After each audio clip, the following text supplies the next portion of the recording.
everybody, and welcome along to PSGL Season 31, powered by GT Omega.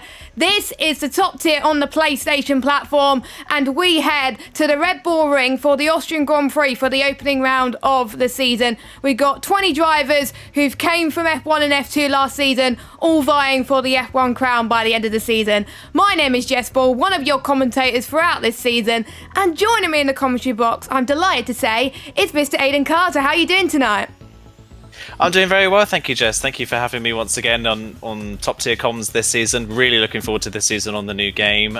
It's a bit weird seeing myself on stream for once, but yeah, nice to see my face on a camera for once in commentary. So that's going to be something fun to get used to. But yeah, looking really forward to this season. Of course, brand new game, brand new handling model as of today as well. So everything's kind of up in the air coming into today. So there's going to be so many things to look out for. Yeah, exactly. We've got a nice calendar of races as well. We've got some really exciting drivers as well, and it's going to be the first season as well where we haven't got Blizzard in any of the driver lineups as well, because it'll be the first time where we don't see Louis Welsh or Blizzard in the driver lineup, which is going to be interesting. So no matter what happens, we're going to see a new champion. Obviously, we had Yost in season 29. We had Blizzard in season 30 out of the loads of championships that he's won in PSGL, PSF1, but I wonder who is going to take the crown this season, because we've had obviously Tom, who's a PSGL PSF2 champion from last season. We have got the F3 champion, but he's not here tonight, so we got a reserve. We got plenty of other drivers, which we'll go through in a minute, but lots to look forward to there.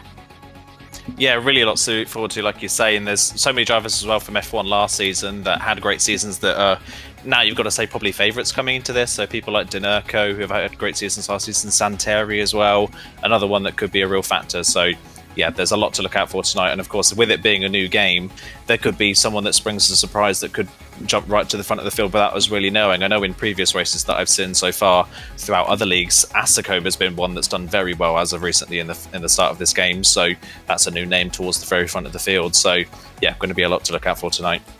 Yes, well, let's go through the driver lineup for this evening and throughout the whole season. So if I just get my notes up as well, because it also tells you what teams they are in as well. So we have got obviously our third place man in the championship last season, Dinerco, who didn't quite get into the championship contention last season, but he is partnering with Mish in the Ferrari this season.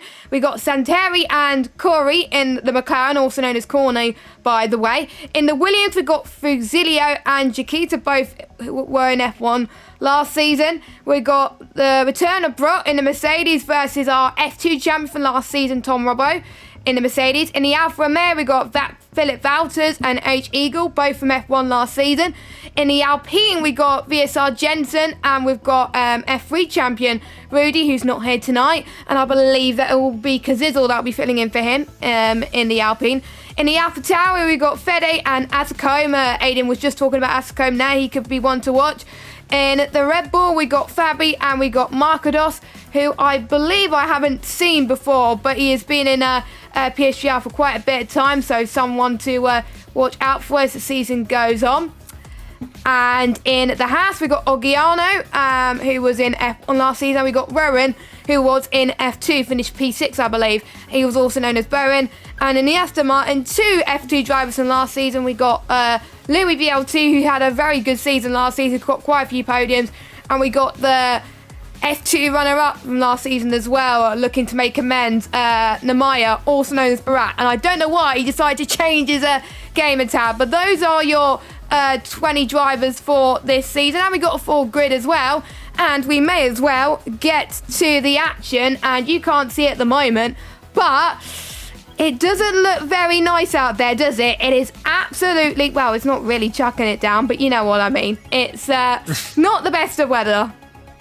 No, not a great way to start off the season, is it? It's a bit of a baptism of fire straight into qualifying, and it's already intermediate conditions. So that's, again, another new challenge for these guys. Obviously, traction's been pretty difficult up until potentially today with this new update. So wet weather driving could be, well, even more difficult than it has been in previous seasons. So that's another thing that we're going to have to look out for to tonight. And if anybody remembers from last season, of course. So we were plagued with wet weather all the way through F1 last season. I think we had 7 out of the 15 or 16 so races end up being weather affected. So for a lot of these drivers that are returning in F1, this is not new. This is something that they've become accustomed to at the top tier at this point, as I believe the first driver on a lap, I think, is Orgiano in the Haas. Yeah, I'm trying to get my Elgato to work because it's not seeming to work at this point. But yeah, everyone on intermediates at the moment as they start their qualifying session at the moment. But it's not going to matter with them being on the inters, to be honest, because they'll get free choice of tyres going into this qualifying session anyway.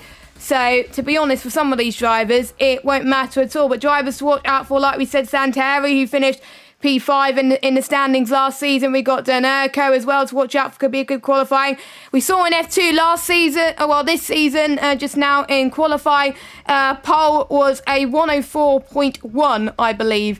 So I would expect drivers to that would have beaten that in the dry anyway. But obviously, we're not going to beat that here because it's absolutely chucking it down, as we were saying. And hopefully I can get this Elgato sorted. Sorry about the technical difficulties, everyone. That's what you get, unfortunately, with streams like this. But I think we are about to get underway. But Facecam just setting the fastest lap time at the moment with a 1:10.5, and I think we've got it all working now. So that is always good news. So we can get underway with the action. Hopefully you guys can hear what's on the screen as well. I should have tested it before, really, even though I told people to test the video and I don't do it. So that's lesson learned for next time. But yeah, two people separated by a few tenths of a second. Then we got Orgiano quite close as well. We got Brott up to the line as well to finish off his run. Let's see what he can do. 1:10.8, that's pretty good for him. And expect lap times, I would say,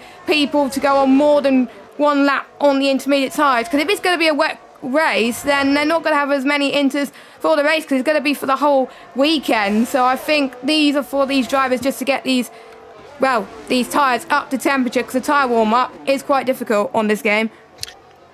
Yeah, quite difficult in this game, like you say, and that obviously isn't helped in the wet weather conditions, so it's going to take a while for these tyres to warm up. But I think the fact that we're already in the 1 minute 10 suggests to me that we're not far away from slick conditions. So if it does stop raining at any point, we could be looking at some soft tyre runs towards the very end of the session at least. So yeah, we're not really that far off dry pace considering the conditions at the moment. So that is going to be one thing to keep an eye on, whether the rain does ease up throughout the session or whether it stays like this and we have to stay on the intermediate tyres for the entire time. Facecam's just started another run, and as you say, everybody's got a lot of fuel in the car. Everybody's going through at least 3 runs on track at the moment. So we keep an eye. I say that Fabi's actually the only one that's gone out with not enough fuel in the car. As across the line comes Kazizel. Crosses the line, goes P4 in the Alpine. So not a bad time. A 1 minute 10.9 slots in and around that very close battle at the moment for third on the grid. But after the first couple of runs, at least in the session, it's Facecam and Tom at the very top of the timesheets that are looking pretty strong. 2 tenths clear. Santeri goes into P3, but still 2 tenths behind. So early phases of the wet weather conditions, Facecam and Tom seem to have got into their rhythm a little bit quicker than everybody else so far.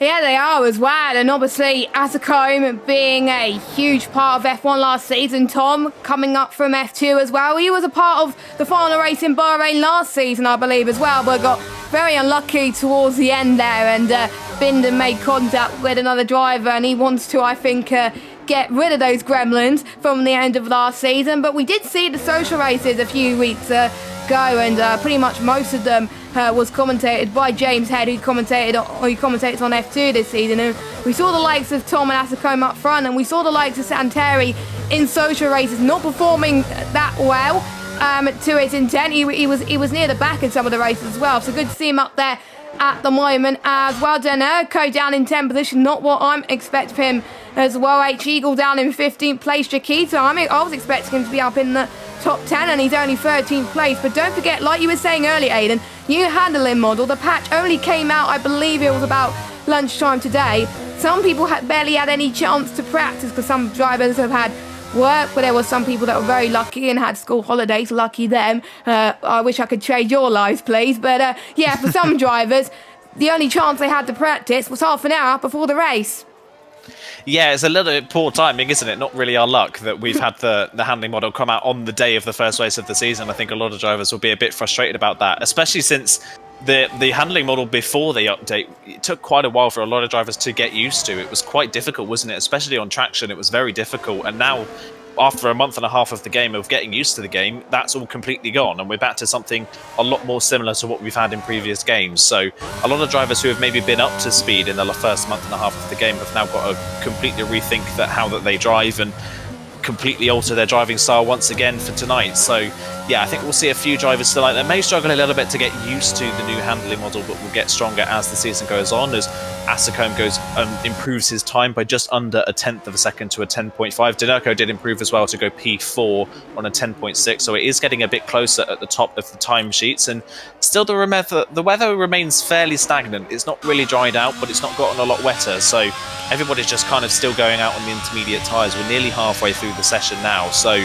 it's looking likely that it could stay like this for the majority of the session. You would probably say if it was going to get wet towards if it was going to get dry towards the end of the session, sorry, you would see a lot more people in the pits probably waiting for those conditions, but we're not really seeing that. So I think it's probably going to stay like this for the majority of the session, as Brock, I believe, just improved the time, and currently a Mercedes 2-3 on the grid. So good start manufacturers-wise for the two Mercedes cars. Yeah, constructors do count towards their overall pride, to be honest with you, because that's not where the prizes are won, but still people want to go for those glory anyway as well. And obviously the higher you were in the championship last season in F1, the more of a chance that you would have your team and your choice of teammate as well. And obviously Brock and Tom, well, if it is as it stands as the constructors, well, they'll be doing absolutely very brilliantly at the moment. We've got two of the McLarens though who are just finishing their run. We've got Corey, as we like to call him now, down in 14th position. And then we got his teammate Santeri, who is going to be finishing off, well, starting his lap, heading towards turn number 1 as he goes through the Lauda curve. Watch out for turn number 1 for track limits. The drivers have been warned by the stewards. If you run too wide, you will get your time invalidated or maybe get a penalty from the stewards later on if the game doesn't pick up on it. Heading towards turn 3 now as well. Traction, sometimes you can get fully on the throttle a bit more on this new patch for some of these people. For some drivers, they prefer more the understeer, but for some other drivers, they prefer the oversteer. And for some drivers, they prefer this style on the new patch, and for some drivers, they don't. So it's how to get used to it. He seems to be all right so far, goes Santeri at the moment, as I'm trying to get the best lap. It's not actually showing the best lap time at the moment. There's have it disabled. There we go. So he's looking decent in the middle sector, but he's going to go towards the final sector now, heading towards turn 7 and 8 as well. The driver's got to keep an eye on the pit lane as well. When they come in, they've got to make sure they fully commit to the white line, because otherwise they will get a time penalty. But Santeri up to the line. P3, 110.591, not that far behind DirectX by a few thousandths of a second, and not that far to Facecam as well. We got a Ferrari who's coming up to the line. That is DirectX that's coming in to the pit lane. We got Marcos up to the line, the TF10 driver. He doesn't improve. He's going to go out again, I believe, on his next lap. He, I think, didn't warm up his tyres good enough as well. We've got Elgato, who got 3 tenths quicker on this lap. 110.632. He moved up into P7. We got Mish, who's in the pits as well. And then we got another Haas car going out to, I believe, start his next run. So we got a bit of a mixture at the moment. There's some people going into the pits to get their final few runs in, maybe on the tyres that will last until the end of this qualifying session. And there's some that may be going for just a little bit more, maybe going for 3 stints. We'll have to wait and see. Yeah, we'll have to wait and see. Of course, it all depends on whether we have a wet race as well, whether they want to save a set of intermediate tyres for the race conditions. As I believe that was H Eagle that's just improved in the Alfa Romeo, and Corey goes in just behind 8th and 9th, the two of those drivers. And at the moment, bar the bottom 2, which is Fede and Louis at the moment, it's very close throughout the field, isn't it? It is Facecam down to Fabi in 18th, less than half a second in these wet conditions. That is incredibly close times for the very first qualifying session of the season in the wet. So, yeah, we'll see what Fede and Louis can do if they can get within the battle at the moment. Fede's actually just come into the end of a run now in the AlphaTauri. His teammate's currently on pole position, so where can Fede get to on his first proper run in this session? Crosses the line and goes only 16th, a 10.9. Still less than half a second off his teammate, but that puts him well, 7 rows further back on the grid. It is incredibly, incredibly close. I think Ogiano also just improved up to P3 in the Haas. So still very, very close. We've got 7 drivers in the 10.5s, but with how close it is, still no one seems to be able to top Asacombe at the very top of the timesheets. He's still got the fastest time, albeit by barely anything, 19 thousandths of a second. But considering how close it is, you would expect at least someone to topple Asacombe at the top of the timesheets, but that's not been the case so far. I think Asako just did the right thing there. He got a lap time early on. He got his tyres up to temperature very quickly as well, and he was just able to get used to the handling model a bit more, maybe compared to the other drivers as well. There was people that almost got up there, and speaking of that, Santeri's saying no, wow, thank you very much, I'm having that glory, and he just toppled Asacombe's time to a 1:10.2. So does that suggest the track is getting lighter, or is he more comfortable with the track? But don't forget, he's on 3-lap-old intermediate tyres, so he's probably a little bit more comfortable with the track. So we'll see if any more drivers can topple Santeri at the moment, as I think we got Aston Martin, we got an Alpine coming up to the line. That's Chiquita at the moment, a driver I'm expecting to be a lot higher than he is right now. Could only manage 12th. We got an AlphaTauri up to the line. That might be Asacombe actually. No, but it's not Asacombe, it was his teammate, but he cannot improve, unfortunately. We've got Brutt up to the line as well, 1:10.3. That goes up into P2. So now we've got 2 drivers that have beat Asacombe's time. So we're both saying, nobody's going to beat Asacombe, and then boom, 2 drivers just beat them by 2 tenths. Make that 3, because Louis has just beaten that time. Yeah, Louis from the very bottom of the timesheets now up to the very front. I think it was a good commentator's curse in that end for some people that they've started to put in the performances as Asacombe rounds the final corner. Is only very slightly up on his time at the moment, so crosses the line and found a good heap of time in the final sector. Nearly, well, over 2 tenths of a second Asacombe found in the final sector of the lap to go back onto provisional pole. So just as we were talking about him losing the positions, he's now back at the very top on his second lap on those intermediate tyres. We'll see if he's got enough fuel in his car to go for another run. We've not got long left in the session, so you would imagine he has probably fueled for another few laps in this session. I think coming in now and putting on a fresh set of intermediate tyres, you maybe won't be able to get them up to temperature quick enough to get a proper solid run in at the very end of the session. Just seeing who else is on a lap at the moment. Dinerco on a lap currently, just starting the lap actually in the Ferrari through turn number 1, keeping it on the track nice and neatly, no problems there. His teammate Michi currently on a lap coming to the end of the run, round the final corner in the Ferrari, but just runs out of road on the exit of turn 10 and invalidates the time, which would have been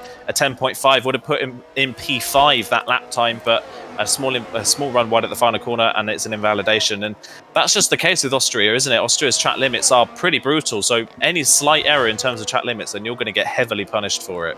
And speaking of track limits, Mishi's not able to finish off his next lap because he's invalidated in turn number 1, so he's not going to have time to set another lap unless he wants to go again and do exactly what Asacombe and Santeri did. And speaking of Asacombe, I'm guessing he's going to go again and set another push lap because he saved a bit ERS battery. Remember George Russell did that in Belgium last season in real life. He got him to the front row on the grid in the Williams. Is Asacombe trying to repeat itself but do one better and get a P1? We'll have to wait and see. I think Cazizzel's going to be doing exactly the same thing unless he's backed off a little bit. Nope, he was just struggling a little bit towards the final corner with the traction, so he's not going to improve on his run. So he may be going on an energy-saving run right now and then go for a push lap very, very soon as well. We got Rowan up to the line as well. He improved by almost 2 tenths per second to P8, and he's not that far behind his teammate Orgiano in a P7 as well. So we got a Has 7.8, we've got Brott in P3, Tom's all the way down in 10th, so his early efforts earlier on in the session is not able to transpire at the moment. So I think people are just getting better and better. Jensen in the Alpine now goes up to the line, he doesn't improve. He's going to go on another run. What is Nemaya going to be doing in across the middle sector? He's a few 100s up at the moment. Let us know who you're supporting in the chat on who you think is going to be doing well in the first race of the season. Quite an intense calendar for all these drivers as well. Don't forget, of course, we go to Miami next week as well. One of the new tracks on at this game has Asacombe come up to the line. He's got done a 1:10.1. What a very, very impressive stuff from him. Nemaya, let's see what he could do. Can he top that? Nope, he can't, but he's now in the top 10. P6, that is a more decent lap from him, a lot better. And we've got another Alpine going up to the line, and I don't think Cazizzel's backed off there on his run. I believe that will be his final run. So at the moment, that is your order. But with 1 minute left to go, people could be on their final runs now. Yeah, you've really got to time it, and then the problem there for Kazizo, I think he invalidated through the final corner onto what would have been his last potential lap in the session, so that session over for Kazizo. Best he can hope for is 7th. He's got to hope that the track doesn't dry up in any way towards the end of the session, and he can cling on to a few positions. So Santeri now back to the top of the timesheets, back ahead of Asicome, and I think there was an improvement behind Jensen. Goes from the back of the field all the way up to 5th with that latest run, so more improvements on the board for more drivers as Tom now to the top of the timesheets with a 10 flat. So is the track all of a sudden ramping up at the very end of the session? Just what Kazizo, like we were saying, didn't need. It's looking like the track is just starting to ramp up right at the end of the session. Who else is on a run? Brock's on a very good run. He's nearly 2/10 up in the middle sector. Yakita's gone P5. We've got more people to the line. Philip Wouters just starting his final run in the session, as are the 2 Aston Martins. They're just queuing out of the final corner with Asicome. So I think the next person to cross the line will be, I believe, Brock in the Mercedes around the final corner. Can he go up to the front row with his teammate? No. Not quite. Only P4, and he's the first person to finish the session. He missed the line by about 1 second, so that's really, really unlucky timing for Brock. Yeah, very unlucky indeed, but there's a few more people that are going to be finishing off their runs now. They're probably even more lucky as well. So we've got Valter's teammate, HE, got up to the line. He improved quite a bit by a few 100ths of a second to P12. Dan Urko, what can he do? That's a good, decent lap time from him. That is P3, but not quite enough to challenge Tom for pole position. We've got, I think it was, no, it wasn't Jakita. It was, I think, Jensen who came across the line in P8. Santeri could not improve at the moment. We'll see what Asicome's middle sector is. Nobody's backed off. He's backed off his run, so the early favourite in this qualifying session is not going to get running. Oh, that came out of nowhere from Orgiano. The man who wasn't anywhere near pole in this session, Valtters as well. First man into 109s, and I think the track is really starting to ramp up. There's hardly any rain at the moment, so if you're leaving it late, then you're probably going to be on pole position. Let's see what Namaya can do. P8, so Asicome all the way down in 7th. Dan Urko, who was 3rd last season, only in 6th. Valtters in P1. I would have never predicted that going into the race then as well. It's stopped raining now on my screen. So yeah, that's what happened. If people waited, if the qualifying session was a few extra minutes, I think we could have seen more people do laps and probably gone even quicker. But Valtters and Orgiano took advantage of the situation, and I think Tom took an extent as well. And they're in the top 3. Yeah, brilliant timing for that for Philip Wouters at the end of the session, and 9-9, only one into the 9s. And look how close it was between Orgiano and Tom. Orgiano 1,000th of a second quicker than Tom to get on the front row in the Haas over Tom. That is a brilliant qualifying session. And we mentioned it, didn't we? Because Zizzle timed it poorly and invalidated his final run. He fell from what was 5th or 6th at the time down to 17th. That's how badly it fell for him. That was how much the track improved at the very end of the session. In just the last minute and a half, he dropped over 10 places down to the bottom of the field. So yeah, because Zizzle really out of position, you've got to say, along with Asicome, dominated the majority of that qualifying session. Had a great first sector on his final run, was over a 10th up in the first sector alone, but made a crucial mistake at turn number 4. So I think Asicome's going to be ruining a potential and probably very likely pole position without that mistake. Yeah, I think a few people will be gutted that the rain didn't stop earlier, but just look at the gap between P1 and P3. Absolutely incredible. But let's go on for your order then. Valtters in 1st, Orgiano in 2nd, Tom in 3rd, then we got Louis in 4th, Santeri in 5th position, Dan Urko in 6th, Asicome in 7th, Namaya in 8th, Brock in 9th, and then we got Corey in 10th. Chiquita in 11th. It doesn't matter if you're 11th on this game because it won't help you very much. Jensen in 12th, Werman in 13th, and we got Fede, Fabri, AG, Kazizel, Fazilio, Mish, and Marcados rounding up your grid then for this evening. And talk about that for a qualifying. It was quite close. I wasn't expecting that because that's what happens in a dry session, but that's because it is quite a short lap around this circuit. Yeah, it is a short lap around the circuit. Like you say, I think top 18 were covered by less than 0.6 of a second in that qualifying session. That is incredibly close, and I do wonder if whether the easier traction on the new update has anything to do with that. Maybe the field spread is a little bit smaller now because of that. So yeah, that was a really, really interesting qualifying session, and now we get to look forward to, well, what could be a very interesting race. So yeah, really looking forward to that one. And yeah, quite a few people, you've got to say, out of position. So we're now going to be able to see whether any of them can get through the field, or whether DRS trains are still a thing in the Formula 1 games, or whether they'll get stuck a bit further down the field.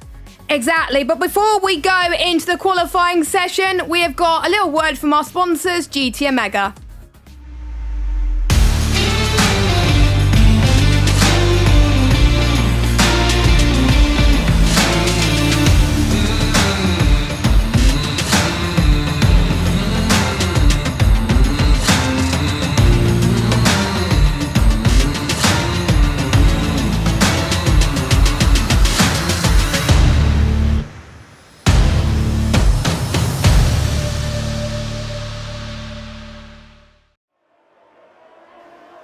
Right, so we are back underway for PSF1, and we have got the tyre choices that the drivers have allocated, because don't forget, just like in real life, the drivers, well, if they're inside the top 10, they don't have to worry about starting on the tyres that they set their fastest lap on, because that is non-existent. And we saw in F2, everyone went on the hards earlier on. We thought it was going to be the same in PSF1.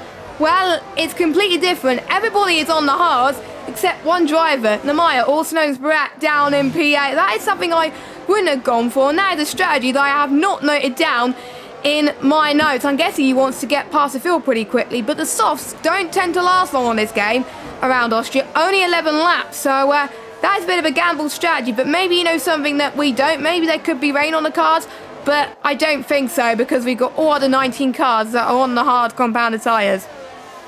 Yeah, it's a little bit of a bizarre call, isn't it? You've got to say. I think my only maybe thinking behind it is Nemaya thinks there's going to be an early safety car, and if there is, he can pit for the hard compound tyres and go to the end of the race from there, which would obviously benefit him, but that relies on somebody crashing in this field, and obviously this is the top tier of PSGL F1. We don't really come to expect that. So yeah, maybe a bit of a gamble there from Nemaya in 8th position, but yeah, not a surprise to see everybody else on the hard compound tyres starting on them. You don't have to go through the tyre warm-up phase on the hards, which is really which can be really detrimental to your race. So yeah, really not a surprise to see the grid like this. No, so we are going to be getting underway very, very shortly. So we're going to get the 5 red lights coming up on your screen very, very soon. So here we go. 3 lights, 4 lights, 5 lights, pause. And we are underway. Let's see who has the best start out of anyone. It looks like Valter's got clean and heading towards turn 1. Tom's had a very good start from Orgiano heading towards there as well. Make sure that people don't run a little bit wide. That was Brock that ran a bit wide there heading towards turn number 1. That wasn't very good at all. We got the Aston Martin of Louis trying to go side by side with Santeri up the hill in towards turn 2. Then we got a train of cars going through on the entry there. A few people were forced to run wide once again as well. Few people jostling for positions, a few people losing position, unfortunately. Corey had a bad start as well. I wonder if he has got a bit of front wing damage. I think he probably has got a bit of front wing damage, which is a bit unfortunate. Actually, I think he's got away with it at the moment, but Nemaya has had a very good start on the soft. He's got to get past quite a few people quite quickly. He's already made past one. Nope, he has, and he's struggling on his tyre warm-up. So Facecam has re-passed Nemaya there, and Danerko could get past him very, very soon. But Orgiano didn't have the best of starts, whereas Val's had a good start. Tom had a cracking start there. It's pretty decent.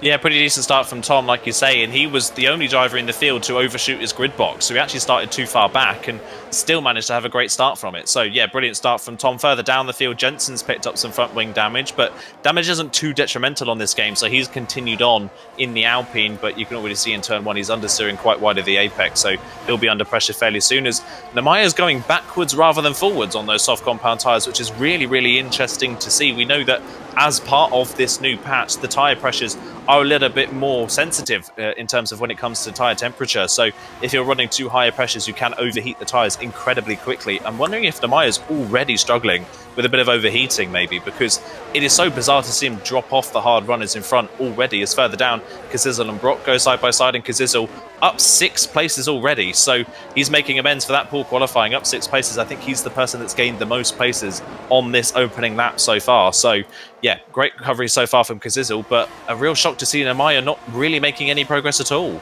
No, P, it's not.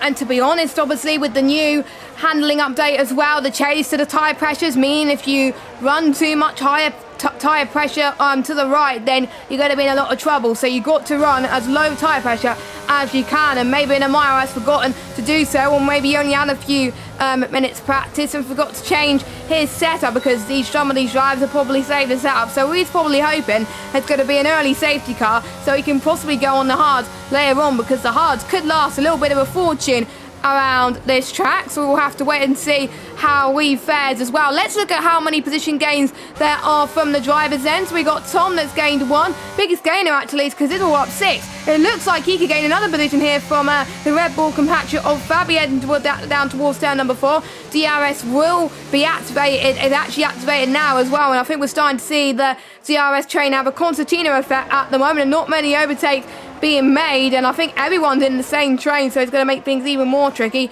Tom, I think, is probably in the most prime position to make the move, but again, he's probably not going to be even close enough due to Valtter's pace at the moment. Literally, any one of these drivers in the top 20 could be the one that challenges for the win, but so far, not many major mistakes as well, due to it being quite overcast as well on these hards, and not many spins either, but commentators curse it may happen very soon. But we're now heading towards turn number 1. Tom's not going to get the move there. He's going to be very patient, just sit on the back of Valtters. You know it's a long race. You don't want to be going for moves earlier on, because it can damage your tyres, and it means you may have to pit a little bit earlier than intended, and you would want the DRS coming towards turn number 4. So we'll see if Tom could do it at this moment. Doesn't look like it, but we'll see what he could do.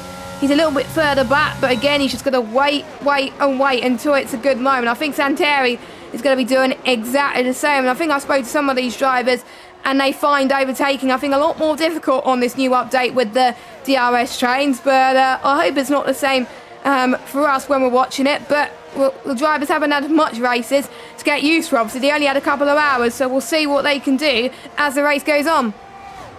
Yeah, we'll see what they can do. Like you say, I think at the moment everybody is just settling in. I think the fact that everybody's pretty much on the same tyres apart from Nemaya means that everybody should be running fairly similar pace with how close this field is. So it's not a surprise really to see a DRS train. We saw in qualifying that the field spread is very small, so this isn't a shock to see it like this, as Facecam sets the fastest lap of the race in P6. But yeah, nobody really close enough at the moment to be thinking about a move. You've got to keep an eye probably on Santeri in P4.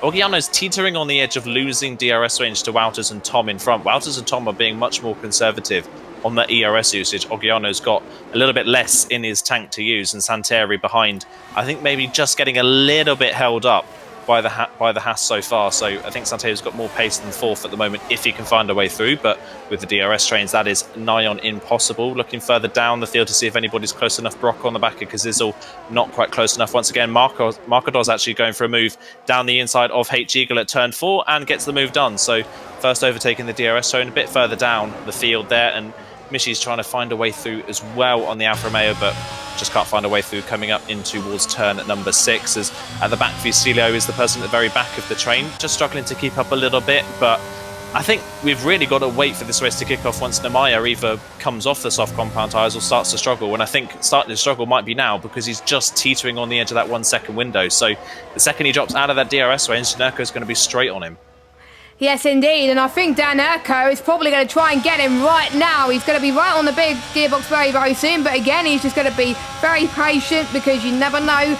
Nemaya is racing for position as much as anyone is at the moment. I think we just saw some more jostling on for pole position in the background as well with the midfield, but Dan Urko's got 60% battery as well, as Rowan and Brock there was going for a move there into turn number 3, but we got Dan Urko down the inside of the Nemaya in towards turn number 4, and I think it just goes to show that the crossover point for the soft compounded tyres is now, to be honest, and I think he's in danger of staying out for as long as he can. So maybe he's put himself in a lot of bother. Remember, I think what we saw with Carlos Sainz with him going on the hards early. We had a flag. That's Santeri that's had a bit of a spin going towards turn number 7. I didn't see what happened, but it looked like he'd made a bit of contact or spun on his own, unfortunately. He was going so well, but he's now down in last place, and he's got a lot of bother to deal with for the rest of this race. Meanwhile, Dan Urko is catching up to Asako in 5th position to try and see if he can gain that position from him as well. To be honest, I am very impressed with some of our F2 graduates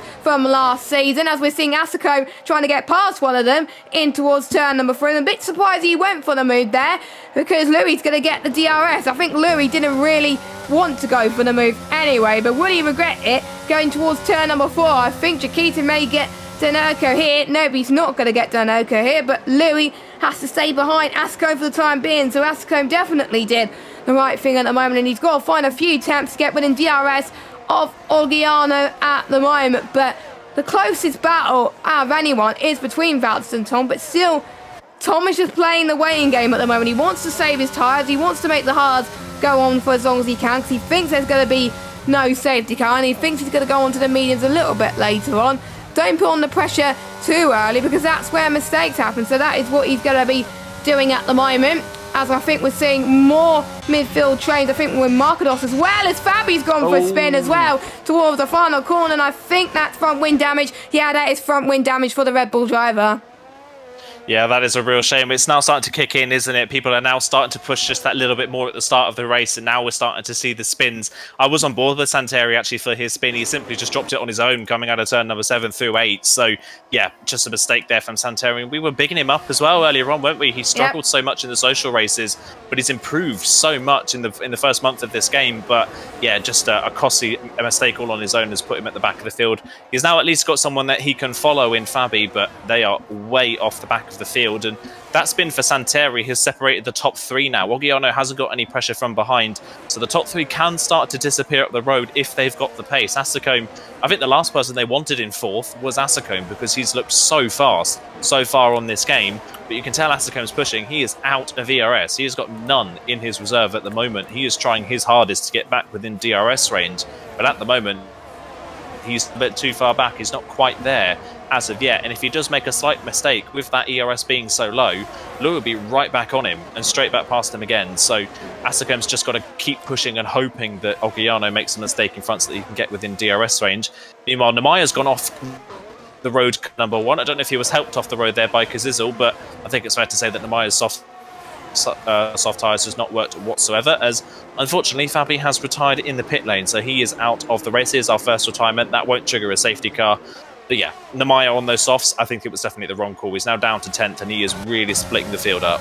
Yeah, and it looks like Brock's going to get a move on the left-hand side in towards turn number 4. Easy pickings for the Mercedes driver, and yeah, he's started in 7th, 8th position, had a really good qualifying session, and already he's got to pretty much undo the work that he managed to do in qualifying, and I think he has to go on the hards now, because otherwise he's going to be in a spot of bother going on into the middle of this race. More yellow flags as well, which is just Fabi's AI car. Namaya's had a bit of a spin, unfortunately, in towards turn number 7, and his tyres have really gone too hot on temperature as well, and he's gone into another spin as well. So yeah, that afternoon has gone from bad to worse. So it's 3 drivers that their afternoons wish could have been better, as well as we've got Corey in the pits. I wonder if he's got damage from what happened earlier. He's going on to the mediums really early. Wow. So are we going to see rain maybe later on, or are we going to see no rain at all? Now, unfortunately, we don't have Taz this season, as Markados gets past Jensen down the inside in towards turn number 3 there as well. Have you got a change for the lead then?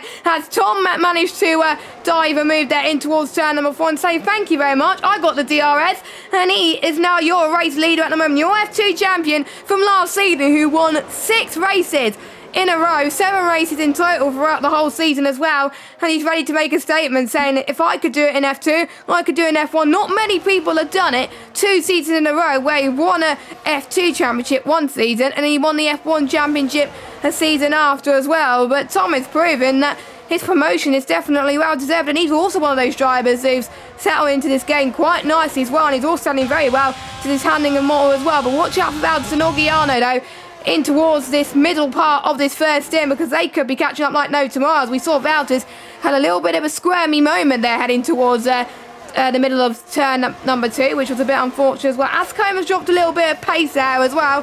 He's saving a bit of VRS, so yeah, I think he's doing a bit of VRS management until we get to the time where we go into the pits, which is going to be around about lap 20, I presume, at the moment as well.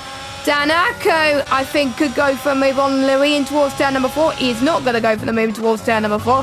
Valtis has almost got the move on Tom there as well, but Tom's pace is looking very, very good as well. I'm looking at his ERS. He's hardly used any as well, so I think he's just using his ERS when it counted, and that's definitely what's helping him. So he's probably only going to use it when he's under threat, and he's not under huge threat at the moment. And look, he's using it now. Yeah, using it now, trying to just build a little bit of a safety buffer at the moment, but still the top three are just continuing to pull away from Facecam at this point in the race. So yeah, the top three have got really, really good pace on these hard compound tyres, so great start for them. I am still quite baffled by this strategy call from Corey to pit so early for the medium compound tyres.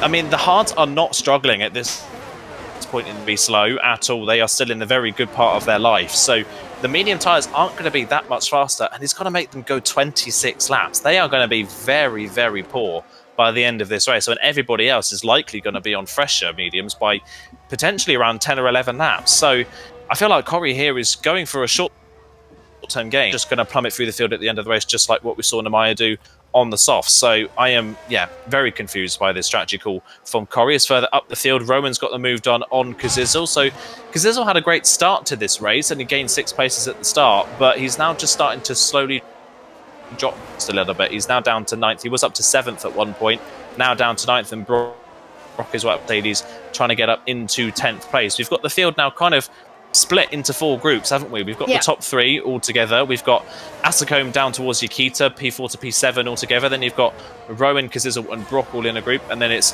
Markados in 11th all the way down to Fusilio in 15th all in a group. So it's just kind of a case of which train is the fastest at the moment as to the ones to look out for later on in this race. And yeah, I think Facecam's strategy of trying to burn that ERS earlier on to get closer has not worked. He's now 2 seconds behind trying to save ERS and is now under pressure from the likes of Louis and Denarco behind. So I think Facecam in his hastiness to try and get in DRS range didn't quite think of the long run and has potentially cost himself more time than he could have gained.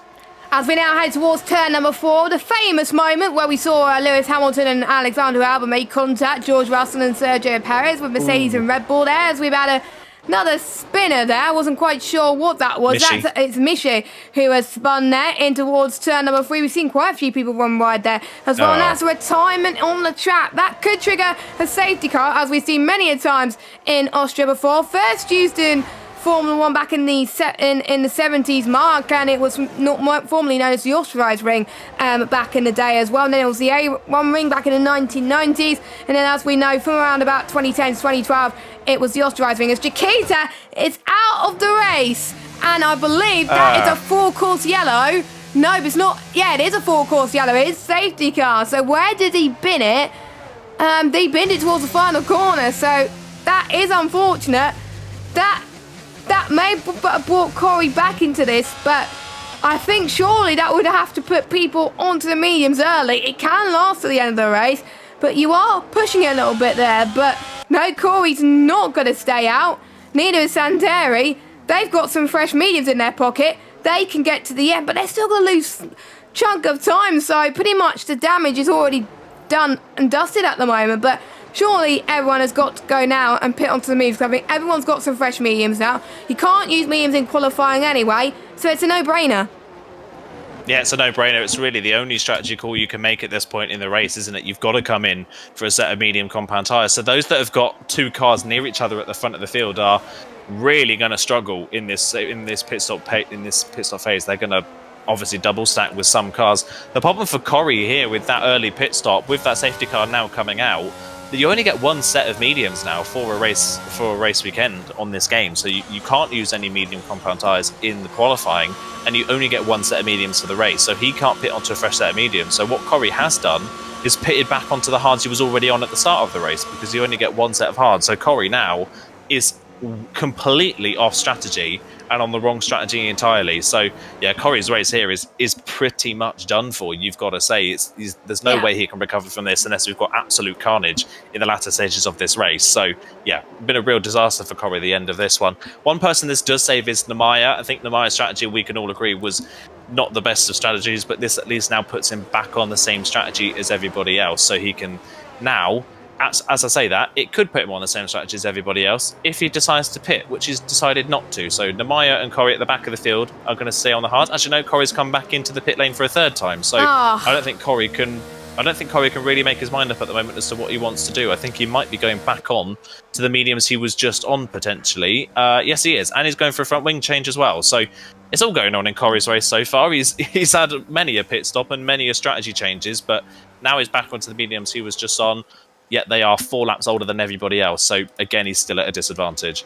He's going to be careful, to be honest, that he doesn't get lapped. But luckily with the safety car, he should be fine. But if he did get damaged without a safety car, he probably would have been in a lot of trouble then. So Corey's now dropped to the back, and he's going to find a lot of time to gain if he wants to pretty much catch this field and overtake them as well when the safety car rejoins as well, because we saw what happened in the first few laps as well, how chaotic it was for some of the drivers. It kind of ruined their strategies at the moment. So everyone has done their mandatory stop. Of course, they have to do at least one during the race. So we've got Tom that's leading this race. We've got Valts in second, who started on pole, don't forget. Orgiano in third, Asacom in fourth, Louis in fifth position, Dan Urker in sixth, Warren in seventh, Kazizel in eighth, Marcados, I believe, he's starting in the back of the grid, and he's in ninth place, so he's doing a lot better compared to his other Red Bull compatriot who's now out of this race.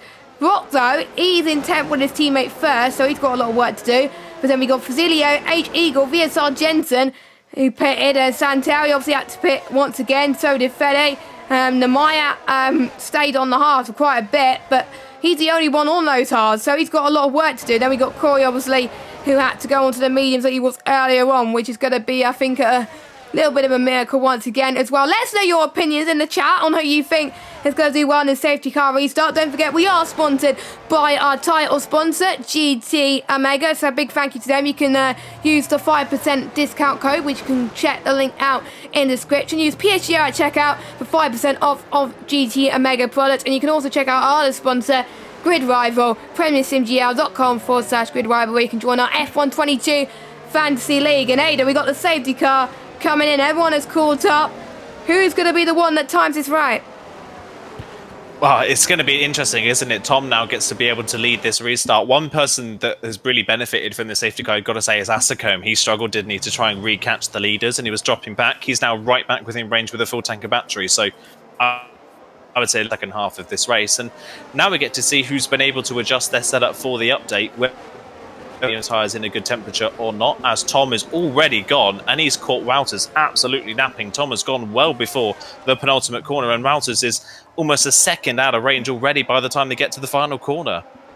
Yes, so I think Tom nailed that perfectly as well, and to be honest, that was the first safety car restart of the session, and I think they would probably time it differently later on as well. Let's see who else has gained quite a bit. Brock has had a good restart as well, so both Mercedes have timed it perfectly. I wonder if they were in a party together earlier on and probably thought of certain strategies as well. Not anybody else was able to make some gains, unfortunately, despite being close together. We're seeing Tom breaking out of DRS range to Philip Valts already, so that is not good news for the Alfa Romeo driver, as he's looking to get the lead already. So he must be just struggling getting those tyres up to temperature, because they didn't have long, to be fair, to get those tyres up to temperature in the safety car. Now heading towards turn number 4, we're seeing the midfield having a little bit of a scrap there. We've got Rowan, who could get past Dernerko sooner or later as well, as they head towards turn number 6 as well. And since it's a short lap, there are plenty of opportunities to make overtakes, but if you make mistakes, then there's more opportunities for you to lose positions down the grid and potentially get laps. I think that's what these drivers are telling to be doing as well.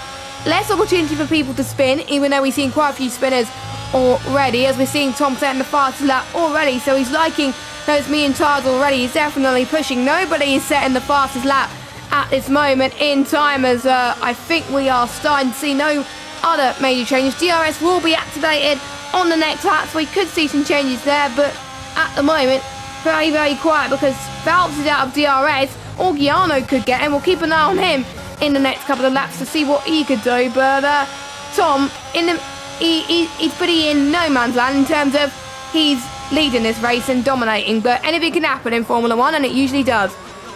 Yeah, it usually does, but for the initial restart on these medium tyres, Tom is looking incredibly comfortable. I think the crucial thing to note as well for Tom, set that fastest lap of the race, has broken DRS range by using less ERS than the drivers behind. Majority of drivers behind are on 60%. Tom's up near 80, so he's not actually used that much ERS at the safety car restart to try and pull away. Wouters is using a lot now to try and get back within DRS range, and he just completely runs wide at turn number 9 there. That is likely a warning if not something to look at. And the stewards later on, he ran so wide out of turn number 9 that he's gained a bit of time from it and has actually put himself back within 1 second as they cross the detection point into turn 1. So Wouters, by potentially exceeding the track limits there, has put himself back in DRS, saved himself from any threat from behind. So I imagine people like Oggiano probably aren't too pleased about that one, because he's just watched Philip Wouters extend the track quite comfortably and keep DRS to Tom in front, and that has saved Philip Wouters' second place for the time being. Oggiano's now just have to do what he did early on in the race and sit in third and hope somebody in front makes a mistake. And just looking further down the field to see if anybody is close enough to make a move. Nobody seems to be close enough at the moment. I'm keeping my eye on Santeri as he tries to work his way back through the field. His first target is Jensen, but still nobody anywhere near close enough to making a move at the moment. No, I think it's just all quiet. I think they could be waiting for the DRS, or it might just be the DRS trains being a lot more difficult. And yeah, Wouters, I don't know, because there's certain parts of turn 9 where you can get away with leaving the track and gaining an advantage. This may be reported by the stewards if that's the case then. That's probably what Oggiano could be thinking, or maybe the stewards could let that slide potentially as well. And I wonder if anyone else has found that exploit and could find a similar situation nipping at their heels very soon as well. On lap 20, DRS is now activated, so will we start to see Philip Wouters challenge for the lead once again? Tom's lead has now gone from 1.5 seconds to now 4/10 of a second, so we're going to see Wouters use the DRS battery at the moment, but Tom's still able to gain that advantage just by being on the lead car right now. And I think Oggiano is probably a little bit frustrated as well that he can't get past Philip Wouters as well. Ascombe being the same thing as well. And with nobody gaining on this restart, people like Fade and Santeri would have wanted a safety car.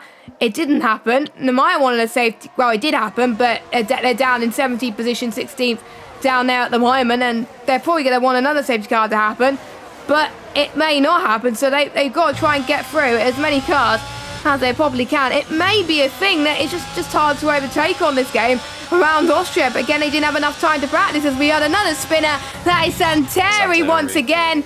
He's in the pits, and I won't be surprised if he calls it a day and retires, and he gets a 5-second penalty, and yeah, he retires from the session. And the man who started in F2 last season went all the way to F1 in the middle of last season and finished in P5, which was very good. And yeah, his season's gone from bad to worse right now, which is a bit of a shame, but there's still a lot of rounds to go. We got Miami next week.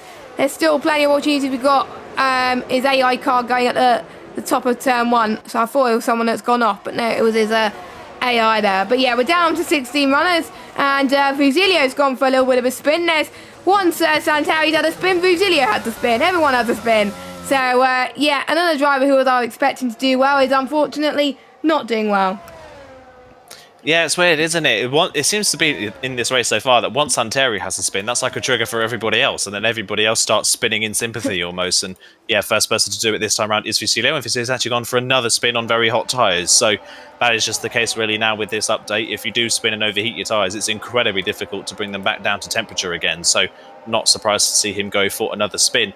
It's really Constantinoing up at the front of the field in this DRS train, but again, just with DRS not being as strong on this game this time around, it is so difficult to really make any sort of advantage down these straights. And if you think about Austria as a track, the straights aren't actually particularly that long on this circuit, so it is hard to build any sort of momentum. One person trying to do so is Oggiano, trying to push Philip Wouters into maybe having a go at Tom for the lead, but Philip Wouters isn't really falling for it at the time being. As further down the field, Jensen and H. Eagle run side by side down in towards turn number 4. That is the first break in the DRS train, and Jensen immediately capitalises on that and is up into 11th place, just outside of the points paying positions for the time being. So we'll see if he can close back in on the DRS train, but I suppose that could be quite difficult considering how close they all are. And I think this is just a byproduct of this game becoming a little bit easier in this recent update. Because it is easier to be on traction, it is a lot easier for people to push to the limit, and that is why we're seeing people drive within this DRS train. So I think a few drivers may be a little bit irked by that, because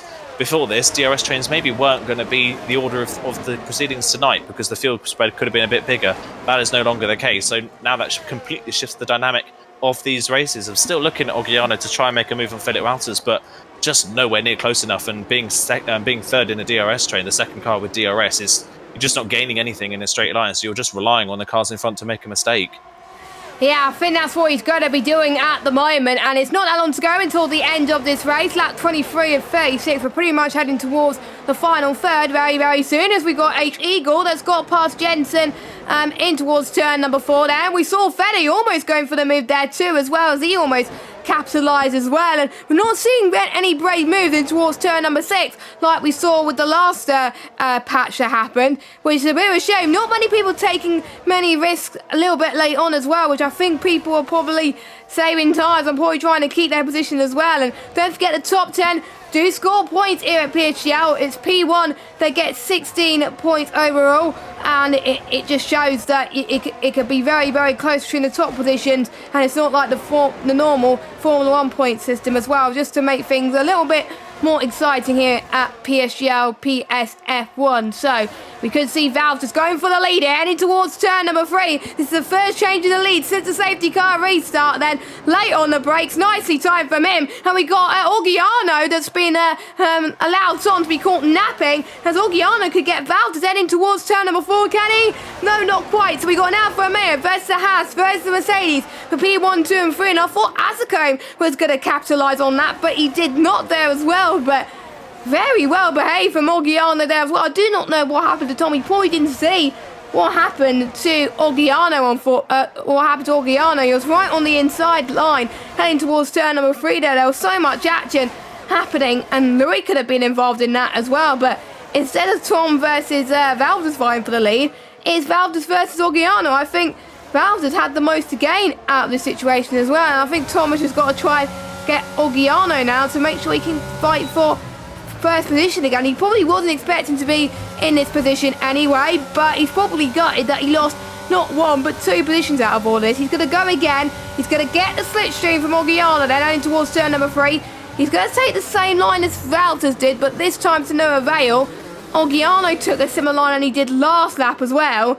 So we'll see if Orgiano could get Valters heading towards turn number 4. He was very, very close indeed, heading towards the right-hand side line. He's late on the brakes once again, leaving each other space only just, or a little bit of contact between these two as well. We got Tom right in the middle of this as they head towards turn number 6, and Orgiano there. It's now your race leader. Valtz in P2, Tom in P3. Wow, that was so close to making contact, but these two were proving that you can go side by side in turn number 4. See Lewis Hamilton, see George Russell and Albon and Perez or whatever. That's how you go side by side into turn number 4. I'd have to see them learn from the big boys in PSGL F1. But yeah, brilliant stuff from Orgiano. I think he recognised he had to get those moves done, didn't he? He was struggling so much third in the queue to make anything happen. So as soon as the opportunity arose, he took it. But Wouters right on the tail of the Haas once again. Is he going to go for the move up the hill towards turn number 3? Or is he going to wait for turn 4 maybe to go for the move? He's getting closer and closer. He's looking to the inside, but he chooses not to go for the move this time around. Can he get the run down towards turn 4? As further down the field, Denurko and Rowan going side by side for P6 on the road. That's, well, Haas are right in the thick of the battle at the moment. Orgiano lead, Rowan trying to get back up into 6th position ahead of the Ferrari, but I think Denurko's got the better line into the corner down the inside, and Rowan smartly backs out of the move that time around. Denurko then up into 6th position, trying to work his way forward in this DRS train. We're just seeing a bit further down the field as well, Jensen and H-Eagle continuing their battle for P11 at the moment. Jensen back ahead of H-Eagle, but they just continue to lose time to the train in front. So Jensen's now nearly 4 seconds, closing in on 4 seconds behind this top 10 battle at the moment. So he's going to have to hope for some spins and some carnage in front to get back within the points range. This fight continues at the front of the field. Now that the mediums are just starting to wear that little bit, it's just starting to kick off now, isn't it? We were just about to start complaining about the DRS train and there not being any overtakes, and it's all kicked off all of a sudden. Yeah, definitely. And that's what we definitely want to see here at PSGL. We want to see fighting. We want to see people going for moves then. And we're seeing Valtteri almost going for the move there, but Orgiano closed the door to the left. I think you could see Valtteri was going to go for the move there, but Orgiano was saying, nope, he's going for first, he said, whereas Valtteri wants to go for first too as we head towards turn number 4 for the 27th time of asking as well.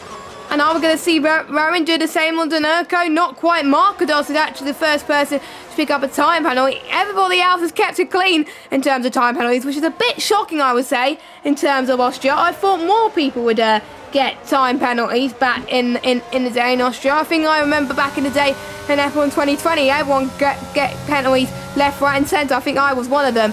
But on this game, I think a lot harder to get penalties around here, unless you're getting around turn number 9, turn number 10, I would say, or maybe even turn number 4 as well. So, yeah, the battle for the win really is between these top 3. Let us know who you think is going to win for these 3 at the moment. Sorry, I keep getting the menu up as I was trying to navigate loads of drivers, but Tom's looking like he's going to go for the move this time. Valtters looks like he's going to go for the move this time as well. This could be 3 abreast as they head towards turn number 3, but nobody's going to be too wide there as Valtters takes the right-hand side line, heading towards turn 3. And we've got Tom wanting to pressurise. Ogiano as well. We've got Asacombe as well in there as well. So Valtters keeps the lead.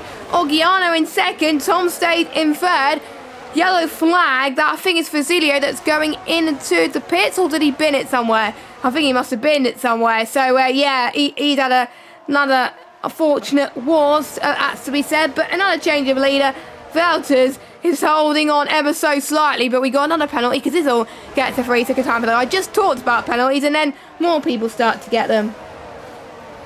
Yeah, more people start to get them, like you say. It's the commentator's curse. We're really doing it tonight, aren't we? But yeah, Philip Valtters now back into the lead, and Ogiano in second. Tom now probably under pressure from Asacombe. So does Asacombe sniff an opportunity at trying to steal this race win from 7th on the grid? That would be a brilliant performance from Asacombe if he can. Has he got the run out of turn 1? Not quite, although he does use a lot of ERS coming out the corner. So Asacombe could think about a move, but he's already backed off his ERS. He's deciding against going for the move in towards turn number 3. He'll stay behind for the time being. It's, I think, going to be a case of who times this move correctly as Rowan and Kazizel now go side by side. Rowan just struggling a little bit maybe in that Haas, and Kazizel thought about the move but couldn't quite get the power down coming out of the final, out of turn number 3, and has dropped back again from the Haas. So yeah, trying his hardest is Kazizel to work his way back through the field, having lost a few places earlier on, but yeah, not quite being able to get past the Haas for the time being, as the other Haas of Ogiano closing right back in on the back of Philip Valtters once again. It's, like I said, it's just going to be a case of who times this overtake correctly and who doesn't. Yeah, exactly. You don't really want to be making mistakes, because that's what we saw in real life a few seasons, but the ones where it did make it work was Charles Leclerc and Max Verstappen back in 2019. One of my favourite battles for the last few laps as well, and I believe Max Verstappen won that race as well, and I think that stopped Charles Leclerc getting one of his first wins in Formula 1, which was a bit of a shame, but it allowed the Dutch fans in orange to be able to cheer as well. They don't live that far from the Red Bull Ring as well. It is named the Red Bull Ring for a reason, and there's a lot of papaya there as well for the McLaren outfit, but the McLaren outfit not doing as well here tonight as well, but a driver that is doing very well is Valtters and Ogiano as well. Asacombe once again. Is he going to leave it late this time? He's still waiting. And the more times he waits, Louis could be up there. Denurko could be up there. Rowan could be up there as well. Maybe because he's got that 3-second time penalty, so he's going to drop way down the order. And if there's another safety car, he's going to be in a lot of trouble indeed, going towards the end of this race as well. Brasilio is in the middle of nowhere, down in 16th position as well, as we're about to start lap 31 out of 36, as the medium size, you can tell they're starting to wear a little bit out of the ones who obviously pitted quite early on, with the likes of Corey as well, who pitted quite early. Fede, who pitted a lap early as well, I believe, just before the safety car, which didn't work well for him compared to the other drivers. We're seeing Ogiano maybe not going to launch for the attack this time around. He's got plenty more battery compared to Valtters. Actually, he's got the same battery, but the one who's got the least battery is Tom. So if he wants to go for the move, well, he's got to get it done soon so he can save all this ERS. But Ogiano's got DRS as well, so he's going to be in a lot of trouble there as well. He's just closed in a little bit heading towards turn number 4, but he's a racer at heart. He wants to get P2. He wants to win this race. He was in a winning position for quite a long time, so he's probably going to be thinking, what have I done to lose this race? And I think the same goes for Ogiano as well, and I think the same could be said for Asacombe as well, but I would say Asacombe is in a better position because he's playing a back seat. He's hoping the top 3 will make a mistake and he can waltz in to the win of this race, but we'll see what will happen. any of the top 4 could win. So would Louis, and it can't be Tom anymore because Tom has picked up a 3-second time penalty. Yeah, that's the first of the time penalties that's really going to make a huge difference in this race, isn't it? Tom looks so strong at the start of this medium stint, but now has burnt a lot of VRS and now has exceeded track limits enough times to get a penalty. So, yeah, Tom now... Oh, God, that is such a shame for the Mercedes driver who was having such a good race up until this point. And that surely gives more impetus now to Facecam to get the move done so that he can have a clean run. Here he goes. Wouters and Oggiano. In fact, yeah, Tom a little bit wide, but Oggiano too eager on the throttle, loses the rear of the car. That's going to leave him under pressure from Louis in the Aston Martin, but Louis decides not to go for the move down towards turn number 4, so stays behind Facecam. Facecam had an opportunity there, but just too eager on the throttle, losing the rear of the car, couldn't get the move done. And yeah, he's running out of laps now. There's only going to be 4 laps to go when we cross the line next time around. If he wants to try and win this race, he can't just sit behind and hope that there's a mistake from the front. He's got to get past Tom at least so that he can have a run cleanly at Wouters and Oggiano for the win of this race.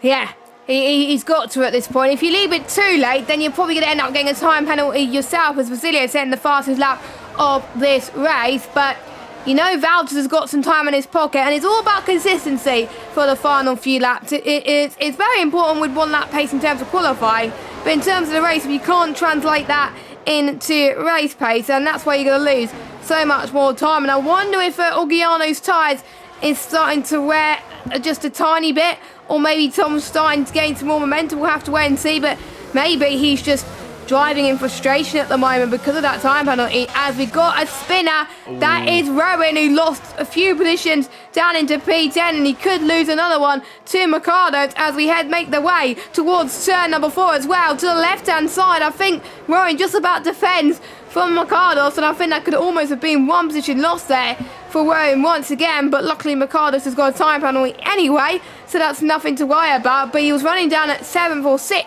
at one point, but now Rowan's down in 9th position, so again, not been the best of races, but bearing in mind this is his first race in F1 and he's in the top 10, that is pretty decent indeed. We've got quite a few F2 drivers from last season in the top 10 as well, but don't forget a lot of drivers from F1 last season, the likes of Matthew Older, Isma, and moved all to PC, as the Facilio is now out of this race in the pit lanes. And no safety car because it is a bit too late, as Urco has got past Louis in the middle of turn number 2 then. So I wonder if Louis made a mistake there, and now it's Urco versus Facecam for P4. Is it going to be too little too late for Urco to get past Facecam? Only time will tell. Now it is Oggiano's turn to enjoy a little bit of the battle party as we head towards turn number 4 once again. And is Oggiano trying going the long way round then? He doesn't go the long way round because all Wouters got a bit squirmy. Will we see the first move heading towards turn number 6? Surely this is a long time coming for Oggiano. No, not quite. He didn't capitalise on Wouters' squirmy moves there, but he has a couple more laps to do so, and it could be next lap. We'll have to wait and see, but it's all about who gets DRS at the right moment. We'll have to wait and see, but I don't know who's going to win. Asco could still win this race for all we know. Maybe Urco could as well. Yeah, anybody of these top, well, really top 7, you've got to say top 8, could win this race at this point, apart from Tom and Kazizo, unfortunately, with their penalties. But anything could happen in this race. I think Oggiano now is just biding his time and waiting potentially for the last lap to go for the move, although he is pretty close this time around, but he's not using his ERS on the run up towards turn number 3 this time around. So I think Oggiano is just waiting for the final lap of the race so that doesn't give Wouters an opportunity to come back. But Wouters has overshot turn 3 ever so slightly. Oggiano into the back of the Alfa Romeo, but again just can't get the run out of the corner. Tom's going to try and capitalise on it, but can't get the move done. Wouters defends to the inside for turn 4. And again, Oggiano just sits back, doesn't go for the move. He is biding his time. He is waiting for the last opportunity so that will be in. But that relies on Oggiano not making a mistake at the end of this race. Oggiano's got to keep it to corners, keep well within overtaking range of Philip Wouters on the final lap, and then strike maybe down towards turn 4. Yeah, I think he's got to be even more brave with his overtakes. He can't go for the same moves as he done before because Wouters will know where Oggiano's going to go. Wouters and Oggiano did race against each other last season, so they know what to do, but they probably weren't used to battling against each other overall as well for the race win. And we're going to see Oggiano right on the back of Wouters. You can't get the move done in towards turn number 1. It's literally impossible. Another yellow flag. That was the Alfa Romeo, I believe, H Eagle had a bit of a moment. But here we go then. Battle for the race win on the final lap. We got Oggiano versus Valtters. Who's going to come out on top? Oggiano's been hang dry there at the moment. Tom could get P2 on the road. Yes, he does. And Valtters timed that perfect. This could be free of breath as Asicone tries to get past both of them. Heading towards turn number 4. This could be a repeat of real life as well. I think Asicone is trying to do a Pierre Gasly of Monaco there. And that was very well attacked from Asicone. Now he's up on the podium position. In fact, he's going to get P2 out of all of this as well. And look at this, Dan Urco wanting to join this piece of the pie as well. Down in 5th position, and Oggiano out of all of this, not lose not just 1, not 2, but 3 position. Another spinner, I think, from turn number 7. But we're going to watch Valtters come across the line. Well, he had challenged from Oggiano in the last few laps. That didn't faze him. He wins in Austria. Tom comes across the line in 2nd, but due to this time penalty, he drops down to 8th. Asicone in P2, Oggiano P3, Dan Urco in P4, Louis in P5 with a great race on his debut in the tops here. Brock in P6, Road in P7, Tom drops down to 8th, like I said. Fede, just by keeping it clean, has moved his way up to P9. Great stuff from him, and Mercados will be your last point scorer at the moment, with a few drivers obviously scoring no points throughout the time being. But looking at the constructors, looks like Mercedes is going to score quite well. So is Ferrari, and obviously, of course, Haas with the 16 points. Which actually Haas, I think, is going to score the most points because obviously we're in P7, and obviously we got the likes of Alex and Oggiano scoring well as well. So yeah, very good stuff. That was very tense towards the end. It was a quiet first half of the race, but towards the end it got very, very spicy.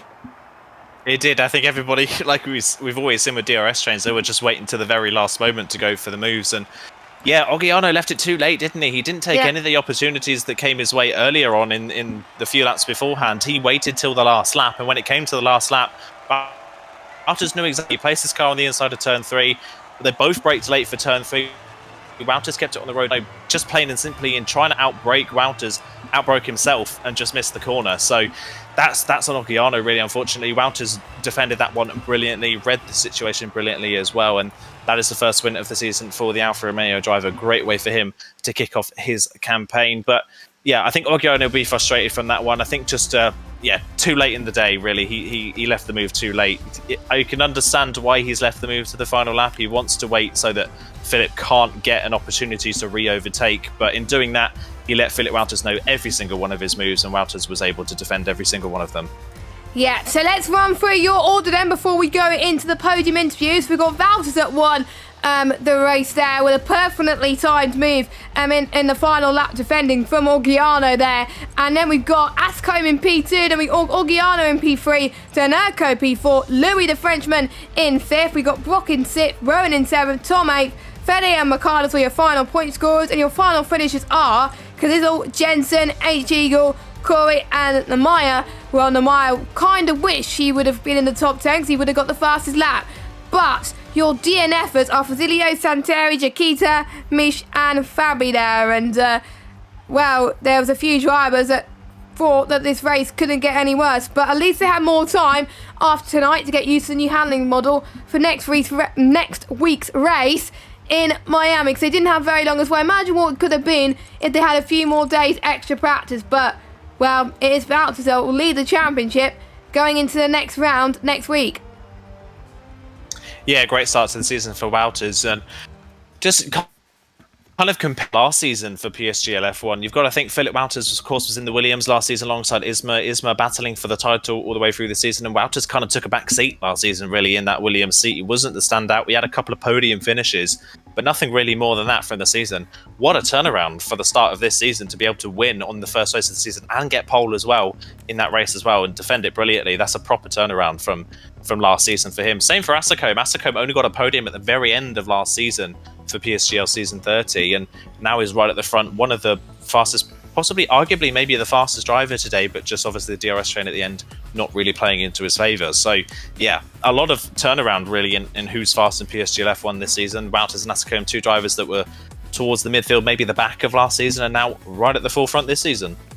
Yeah, so we are going to be waiting for hopefully the drivers come in for some interviews, because we'd like to hear how all the top three, I think, have felt for the final lap, because I think it was definitely very, very intense there. Quite a few drivers of the day, yeah, and I was very impressed with the likes of Facecam getting a podium again. I am expecting him to get some more podiums, I think, going into the rest of the season, due to the fact that he could cope with any handling model, I think, regardless of if he had it for a few weeks or even a few minutes. So at least he was still up there as well. But there's guys like Santeri who struggled to get up to speed straight away, the likes of Fabi as well.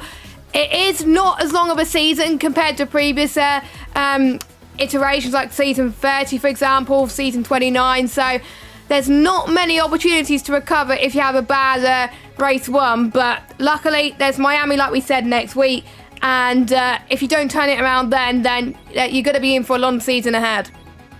Yeah, it could be potentially a very long season, like you say. And we've got a lot of drivers that are going to have to get used to a brand new handling model once again that could not suit their style. So some drivers could have come into the season with a lot of hope, and it's maybe because of this update that we've had today, it's completely flipped on its head. I think one driver that's a perfect example of that maybe is Santeri. I think he'd only just started to get used to the handling model that we had for the start of this game, and was starting to look really, really competitive in the most recent social races that we've seen on this game. But coming to this game, he's got the raw speed, but is spun multiple times in this race and then ultimately retired in the pit. So he maybe seems to be one that takes a little bit of time maybe to adapt. But once he does adapt, we know he's got the pace. So he's going to be one to look out for the rest of the season. And yeah, Miami is going to be a very different challenge. Of course, Austria's only 10 corners, probably only maybe 6 or 7 corners that really feature on the circuit. And it's obviously wide open, there's grass, it's kind of difficult to hit a barrier. Miami is the complete opposite. Many corners, many difficult corners, of course, as well. Lots of curbs that you can hit. Not really many easy overtaking opportunities, you've got to say. Despite the long straights, it's still quite hard to overtake there. So yeah, that's going to be a real challenge, and of course a new challenge for all of these drivers. Yes, and I to be honest, I'm a bit worried about some of these drivers, because they've got to get used to a new patch and a new track at exactly the same time, because not many people have had any practice, unless they've done a few social races in Miami and other leagues as well. So two pretty much big things heading into next week. It's going to make things even more difficult. But this is PSF1. This is the top tier of PlayStation, the pinnacle on PlayStation, pretty much the best drivers on PlayStation right now. We could see a lot in challenges next season. You've got to throw every challenge at them. And if they don't deliver, well, how are they going to deliver in the likes of F1 esports when applications go for that pretty soon as well? And I don't think anyone wants to speak to us, unfortunately, which is unheard of at the moment. I think they're just blown away about what happened there at the moment as well. But any other drivers that surprised you in a good way? We talked about, obviously, the Santeri in a bad light, but any drivers that surprised you in a good way that you weren't expecting to do well, but did phenomenally well tonight?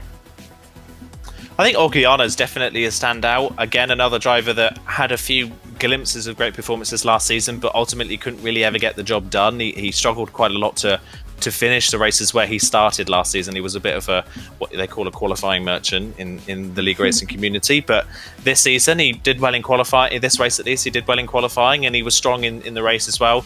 Of course, that move on the last lap didn't pay off for him, and he ended up losing a position rather than gaining. But it's still a podium for the first race of the season. And like you mentioned earlier on, the point system that we have in PSGL means that if you do finish third and somebody else wins and you didn't get the win, it's not that big of a penalty. The points gap is very small, so you can turn it around pretty much in one race. So yeah, I think Orgiano definitely another one to look out for. And I think Louis as well. I would say Louis, we don't really know much about him. PSGL F1 side, he's obviously moved up into this division this season, and he's looked very strong, very solid first race for him. Didn't really shine, didn't really make any headlines, but picked up places when people spun, kept it clean, kept himself in that DRS train without making any mistakes, and brings home a top 5 finish for his first race in the top tier. So yeah, that is a really good performance from Louis as well. So he could be maybe a bit of a dark horse to look out for the rest of this season. I think he started to hold his own last season at PSGL as well, because in the last few seasons I commentated on him, he wasn't really there. He was in the midfield towards the back, and then in season 30 he was really starting to fight for podiums and really starting to capitalise on other people's mistakes and have some night battles as well. And to be honest, he was just there as well, but showing some consistent pace and just being there where other drivers were making mistakes, and that was very, very good to see. But will he be able to handle the challenge of Miami next week? But yeah, doesn't look like anyone's going to speak to us. I was trying to drag this on very, very long, but doesn't look like they don't want to talk to us, unfortunately, which is a bit of a shame. But maybe next week, we will persuade them, don't worry. It's not mandatory, of course. The drivers don't have to speak to us if they don't want to, but we always like to have a little bit of a chat with them. But thank you very much for everyone taking the time to watch the stream today, and it's the final stream on the opening round of season 31, so we hope you enjoyed yourselves. Make sure you do check all the other PlayStation streams and PC streams that happened throughout the week if you want to find out what's happened in Austria. I'm sure that was some fantastic action as well. Also, if you want to see some more action this week, we got the PC action starting again with PCF1 having their Miami action for round number 4 of the season on Wednesday at 7 PM. Make sure you check that out. And I do believe Yana Otmir will be racing, so please stop asking that question, please, because that got annoying at one point. But yeah, you will be racing on Wednesday, so that's got that question out of the way. Then we got the lower tiers on PC on Thursday at 7 and 8 o'clock. And on Sundays, we've got the lower PS tiers that are being streamed. Then we got us again with myself and Aiden bringing you the action for PSF1 at 8 PM UK time. With all other no assist tiers also will be streamed at 7 PM and 8 PM that time. But Aiden, any final words before we wrap up? Great start to the season. Really, really exciting start to the season. There's plenty of talking points coming out of the first one. New faces at the front, old faces that we've seen do well in the past, maybe struggle a little bit as well. So yeah, looking like it could be a really, really exciting season going ahead. Looking forward to Miami, of course. Brand new challenge for all of these drivers as well. So that place could throw up a completely different order. I think the main takeaways from tonight as well was that even despite the rain in qualifying and the race, the field spread was incredibly small. So we could come to next week and we could see somebody maybe like Fede or Fusilo, who struggled today, could have an amazing performance next time out. We don't know. I think that's the beauty of PSGL F1. So yeah, really, really looking forward to next week, and can't wait to commentate on the rest of the season with you, Jess. And so am I as well. And for myself and Ada, then I've been Jess Ball. We will see you next week, same time at 8 PM UK time for the second round of the season Miami Grand Prix. And make sure you join us at Wednesday at 7 PM for PC F1 as they start the Miami action for the week. Have a good evening. We will see you soon, and take care, everybody. Bye-bye.